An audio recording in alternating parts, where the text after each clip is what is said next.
Hello, Scrappy Peeps. Suzanna here today to share with you this layout created using the PinkFresh Studio Simply the Best collection for a cherry on top.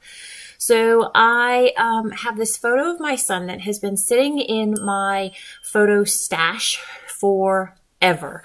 I don't have the layout in front of me, but I believe this is from 2017. Is that right? He was a freshman in high school and he is a sophomore in college now. So it has been sitting there for some time because I know I printed it not long after this actual event.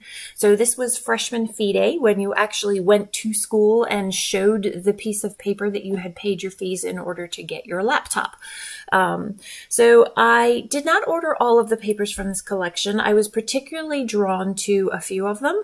And so you can see I've got that big bold stripe and I've got the one with the circle. I've got a few others, but those were the ones that I really wanted to use for this layout. I like putting opposing geometrics together and making them meld. I don't have any of the circle dies from PinkFresh Studio, but I do have my Little Bees and these that are also from the Cherry on Top store from, it just went poof. I know who these are. These are Waffle Flower, yes. So these are double dies in that you get the stitch circle on the outside and then the cut and then a stitch circle on the inside, so you have a removable piece. And I thought these were perfect. I liked the stitched in these circles, and so would provide some variety to the circles on the left-hand side of the page there. And initially, and you'll see as I go through this process video, that my photo is always intended to be on the right-hand side of the photo, of the layout. And my reasoning for this is because he is standing on the right-hand side of the page and he's looking somewhat to the left. So that way your eye is drawn to the center of the layout. The problem is that it covers up a lot of the color on that left-hand side, and I don't really need all of those circles that are there on the left-hand side. So I will end up moving that. So I'm stuck here because I love both sides of this page. I love the yellow as well as love the tags, and I want to incorporate some of the tags into the page. My initial thought was that I would cut out that circle and use that circle there. The phrase, which off the top of my head, I don't know what it says, and or use the hole that the circle left and then save the innards for another use. However, it doesn't work, and in part because why doesn't it work? Well, it doesn't work because it breaks up, because I've got the horizontal colors on the right hand side. It didn't work with the circles. I've got two different sets of patterns and I need to keep those two different sets of patterns on opposing sides of the page in order to get away with what I'm trying to get away with. It does look better when I cover up that left-hand side, and I could have trimmed that, but I really also like the way that that yellow kind of pulls the right-hand side of the page together. So then I thought, well, maybe I could incorporate the tag because it is a horizontal element by putting it with the horizontal elements on the right, but that didn't work either. And I didn't like the way that the tag covering up one of the circles worked. So I knew I wanted this tag, and I think what I'm going to end up doing is I just end up using a portion of the tag, the tag topper is what I'll call it, for the color to bring some balance of darker elements and contrast to that left-hand side of the page there. So I pretty much determined that this is it. This is how I'm going to definitely do the background. I just need to decide, am I going to do large circles and small circles? Am I going to do overlapping circles? And how am I going to integrate all of that into the page? So I definitely want to get a little bit of blue on the left-hand side because there isn't a lot of blue, but his shoes are a much brighter blue.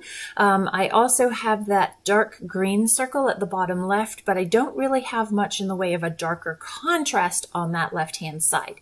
So I am going to cut this tag and cut the circle out of it. Again, thinking that I might be able to integrate both of these tags if I have two of them on the left-hand side into the page. So while I'm trying to kind of mull that over in my head and figure that out, I decide I definitely want to back the photo, and what am I going to back the photo with? So I had those two options that were there, and I decided to go with the more greener of the two because it pulls out the color in his shirt and doesn't wash out the picture quite as much. But now I am distracted by all of the things on the back, knowing that there's those tags at the top. I'm a tag girl. I love tags, and then I know I want to use those tags. So where am I going to cut this and be able to preserve the most use out of that other side? I should have just ordered two of each of these. So I'm going to back this tag with this piece here, and that's how I'm going to try and integrate this vertical element into these circles. And I don't like it. And why don't I like it? I don't like it because it's literally sitting there by itself in amongst all of those circles. And while there's a circle in it, you still see tag more than you see circle. And it is a different size circle. So I can't get away with that. Plus it obstructs the other circles. Yes, I could cut the tag, but there's something that isn't working there. And so my original plan kind of goes out the window there. So I've really liked the circular elements that were underneath this photo. So you could see I cut those out of the middle there. And this is kind of where I shift it. There we go. So now I can have my tag element header, that thing there. Yep. And then I can have my blue tag that covers that white space in the photo. And if I align it in such a way, which I'm going to do in a little bit, that blue tag will line up with the other circles going down the length of the page, and voila, there we go. So he's still looking straight at you and in the center of the page, and so it's okay that he is there. It also takes some of the word elements that were in the circles out, and so it becomes more of a flow. I'm also going to put some circles on the right-hand side of the page, which then integrates my mix of horizontals and circular, softer, rounder elements. So this was something that was on the back of one of these pages. I thought that maybe it would be a fun element to integrate, looking like just washi tape, faux washi tape, but it was sitting green on green. It would have worked if it had been a different color, but it didn't, and so be it. I might be able to use it for something else. And so you can see this is pretty much the foundation of the page. The structural integrity is there. The design elements are there. Now it's just time to create some balance with some additional elements for embellishment, just a little bit more visual interest. There's a lot of movement on the page because of the horizontal stripes and the circles, but I just wanted to sort of kick it up a notch. So this is the circular element that I was referring to that was on the back side. And so I'm just going to fussy cut that out, which gives me another variety of circle to integrate into the page, and works perfectly on that right-hand side because it pulls from the left over to the right.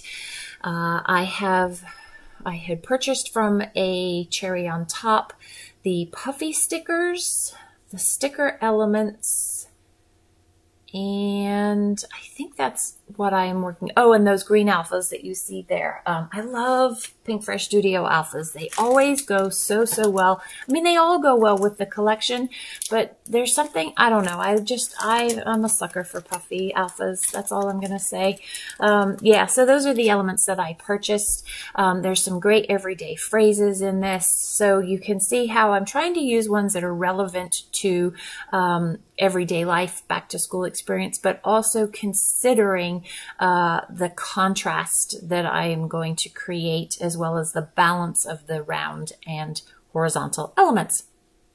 So I like what I've chosen, and so I'm going to adhere some of that down. You can see I've got my double-sided adhesive out, my foam tape, and so some of those are definitely going to be popped up. Again, I like dimension in my pages. I can't say it enough, especially when you're layering. It just adds a different depth and it creates a shadow.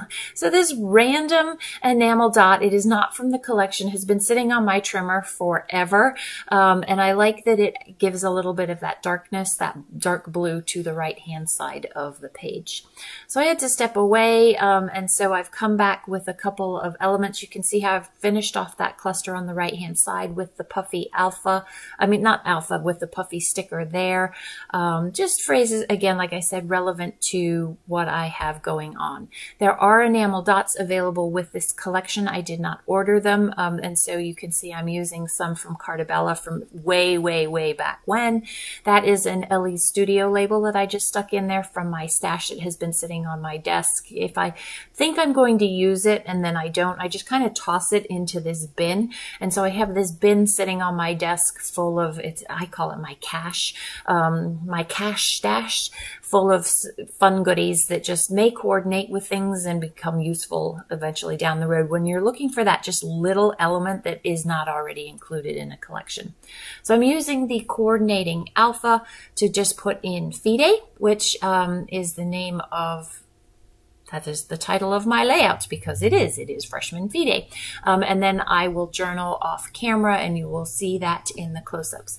So this collection is still available over at A Cherry on Top. It is super awesome for everyday kind of things like this. It's not every day, but it's school life.